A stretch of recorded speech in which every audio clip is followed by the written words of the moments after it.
Former Justice Department Special Counsel Jack Smith is sitting for a closed-door deposition with House Republicans this hour. House Judiciary Committee members digging into his investigations into President Trump. Smith arrived on Capitol Hill moments ago, as you see here, and this deposition is part of an ongoing investigation into criminal inquiries of President Trump during the Biden administration. Smith, as you'll remember, led the investigations into Mr. Trump's efforts to overturn his 2020 presidential election and the classified documents at his Mar-a-Lago estate in Palm Beach, Florida. Former Special Counsel Jack Smith has come back into the spotlight, and allow me to say this is precisely the development that had to occur. The House Judiciary Committee had an intention. They aimed to pull him into a private session, maintain all details concealed from the public, anticipating that no one would learn his comments regarding the offenses he charged against Donald Trump. Well, that intention completely failed today. Since Jack Smith provided an introductory statement, and due to some outstanding journalism, we understand precisely what he conveyed to them. You are viewing this analysis here, and we must examine what recently took place during Jack Smith's appearance and its implications for our knowledge of Trump's behavior. I appreciate that you are with me on this. Prior to continuing, ensure you have subscribed. We are striving to reach that 50,000 subscriber goal, and your assistance counts enormously here. So, this is what Jack Smith presented in his initial comments, and I need you to grasp how harmful this proves to Donald Trump's version of events.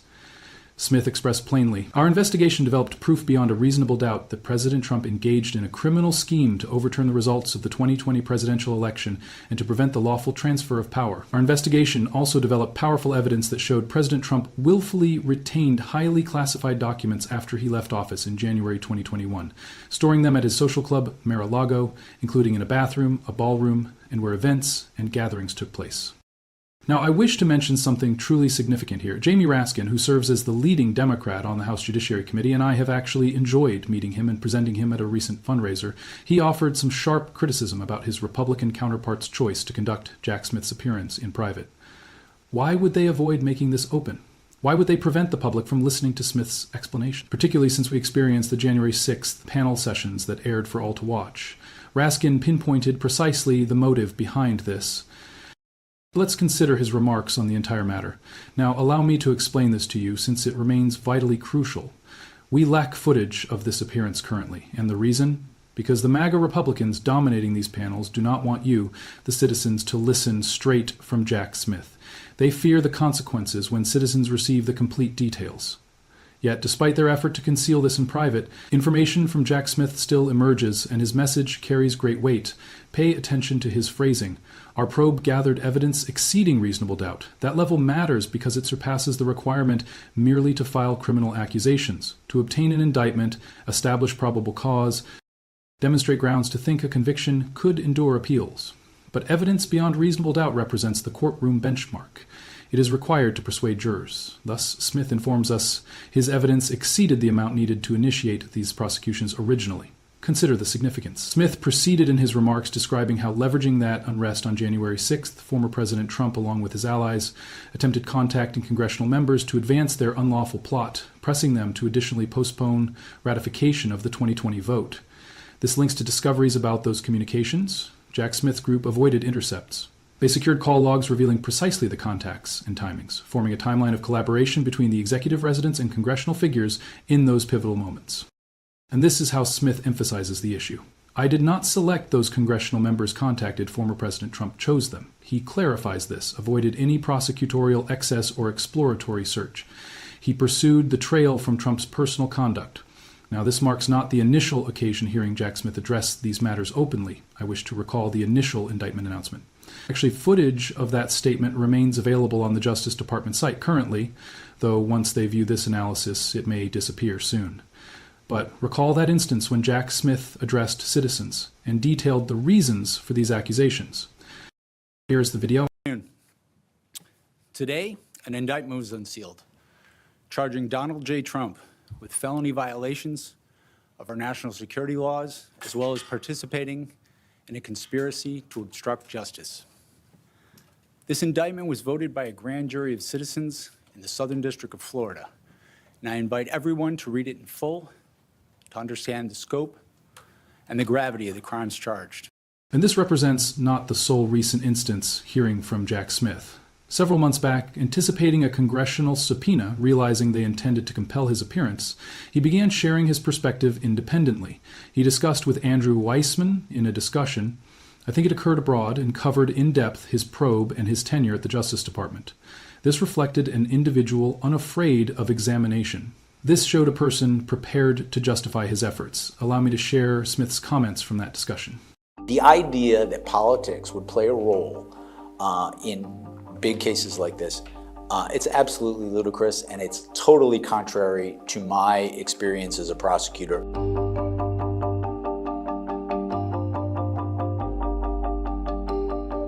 These are team players who don't want anything but to do good in the world. They're not interested in politics, and I get very concerned when I see how easy it is to demonize these people for political ends.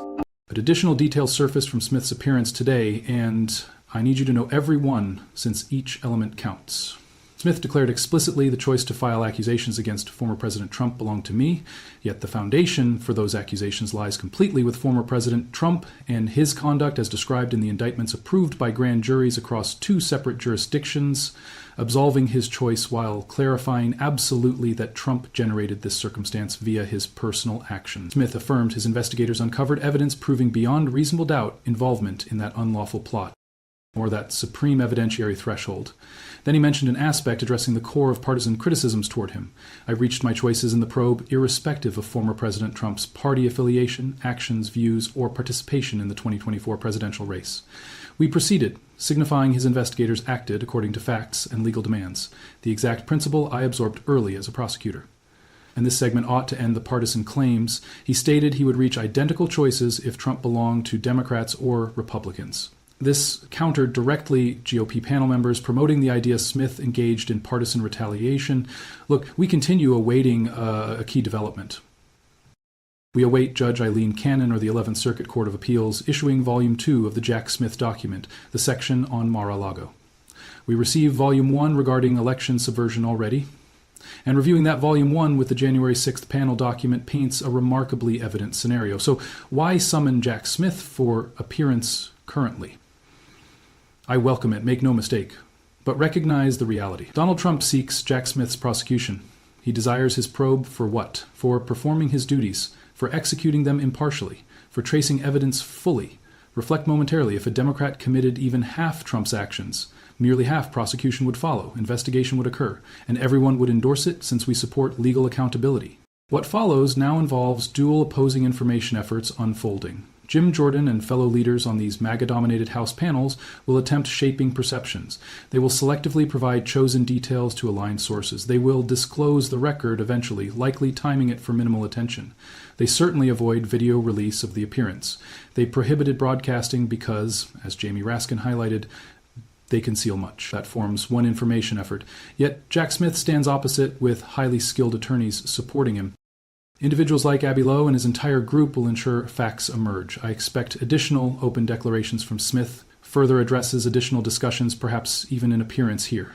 Jack Smith, should you hear this, view it as an invitation extended. I believe viewers would welcome hearing straight from you on these topics. The essence is dual opposing stories competing publicly, but citizens have largely decided much already. They recognize Donald Trump as a convicted criminal. They understand his involvement in questionable dealings currently, and they see his attempts concealing matters from scrutiny. If Republicans believed this appearance would offer ammunition against Smith, if they imagined combining it with staged discussions the Trump team conducts, like that Vanity Fair article with Susie Wiles, or Trump's multiple appearances, or his major address tonight on alleged economic successes and possibly conflict with Venezuela, if they assumed integrating Jack Smith as an antagonist in that story, it totally failed. Since Jack Smith avoids villain status, he serves as a capable, skilled public employee who fulfilled his role unafraid of consequences, without favoritism, tracing facts thoroughly.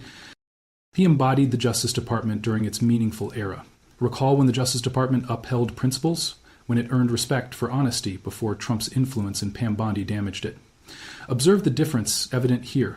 One aspect features Jack Smith, a professional devoted lifelong to legal order, bound by ethical obligations as a court officer. The opposite reveals the Justice Department's current state under Trump's direction. It appears tainted. It seems biased. It functions politically. No statement from that institution merits trust anymore. We will continue tracking every update here, ensure pressing that subscribe option, and assist reaching that 50,000 subscriber goal. I believe achievement possible prior to Christmas, yet only through your help. Let's persist. Ensuring authority faces responsibility. United,